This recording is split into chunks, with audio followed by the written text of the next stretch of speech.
Hello, hello, hello. How's everybody doing?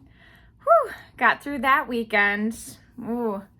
As you guys know, my daughter just graduated from high school, and boy, it was an amazing weekend, but just a lot of heartstrings and feels, and a bit bittersweet, I'm not gonna lie.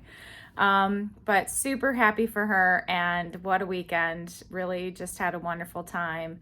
And looking forward to the summer. Here we go. Looking forward to the summer. So this week, focus of the week time, just wanted to jump in and just share a little bit. I know last week I shared a little bit about my son, about Connor, and about mind over matter, and really kind of doing some of that work to center ourselves and figure out if we can control situations that are around us, and how we can do that with our mind. So I hope that I got a lot of great responses from sharing about Connor. He's an amazing boy. And obviously, I'm his mom, so I'm going to be super proud of him. But we've been through a lot, and happy to say that he is heart healthy and things are going really well. One of the things I want to talk about this week, we talk a bit about relationships and, just some interesting, I've had some conversations recently with different friends of mine and family members of mine. We've been talking about just relationships. Most of the people that are in my life have been in, my close circle have been in long-term marriages. And marriage, there's pros and cons. There's lots that's going on there.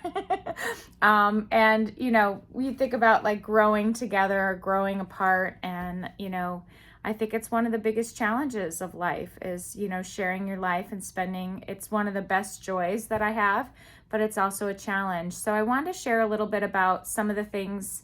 It was encouraged by one of my friends to come and share a little bit about one of the things that is helping. I think any relationship that you have is going to be a journey, and there's going to be ebbs and flows. And I know my husband and I have been married for over 20 years, which sounds just crazy. But hey, if I've got to graduate from high school, that's about right? So, but one of the things that I would say is probably the most challenging part is communication. You're running through life. We've got 3 children. Things are going this way, that way. Communication and making time for one another. So one of the things that's been helping us lately, and we came upon this by chance. It's not something that I read somewhere.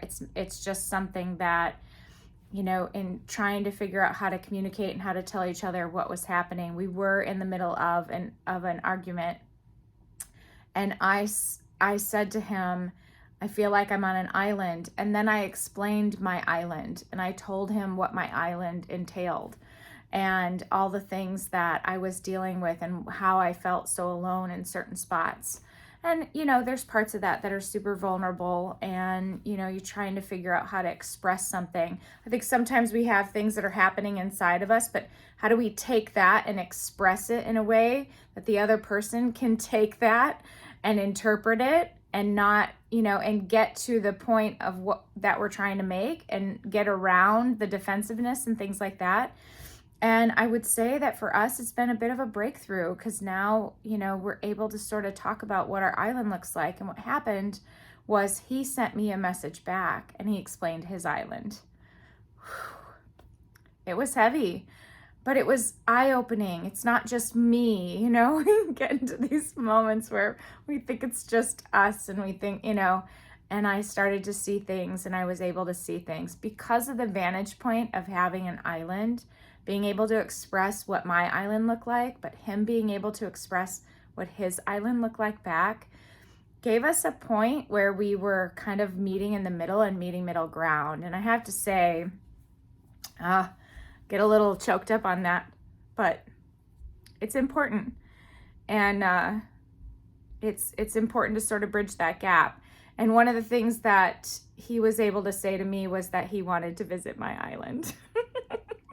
So super sweet. It made me laugh in the midst of something that was heavy, and we were trying to figure out, this big thing that we're, working through. And he was able to make me smile and able to make me realize that even if I felt like I was an island, he wanted to come join me on my island. So, whew, heavy stuff.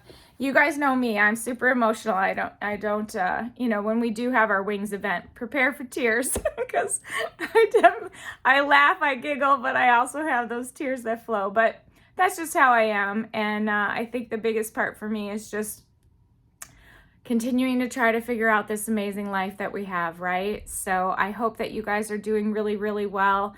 I would encourage you to maybe write down if you feel in any way, shape, or form like you are on an island. I actually would recommend that you write down all the things. Explain what your island looks like. Explain why you feel alone. And it gives somebody else an opportunity, and then have them tell you what their island looks like. It definitely was able to start us down a path of bridging some of the stuff that we were working through. So, I'm not a therapist. I'm not doing any of that. I definitely believe in therapy. And if you need to see somebody and you're working through marriage counseling or things like that, I certainly encourage all of that. But this was just something sweet that came out of nowhere and has really helped us sort of find a middle ground between these two islands. So I hope you guys are having a great week. That's my focus of the week for you. And I really just hope all is going well in your world. Enjoy the days. Find the fun. That's my new one. Find the fun. Live by the sun. Love by the moon. I just got a tattoo that has a sun, a heart, and a moon. And it's just the sweetest little thing. I have never had one before. But live by the sun. Love by the moon. Sending lots of love your way. Have a great week, everybody.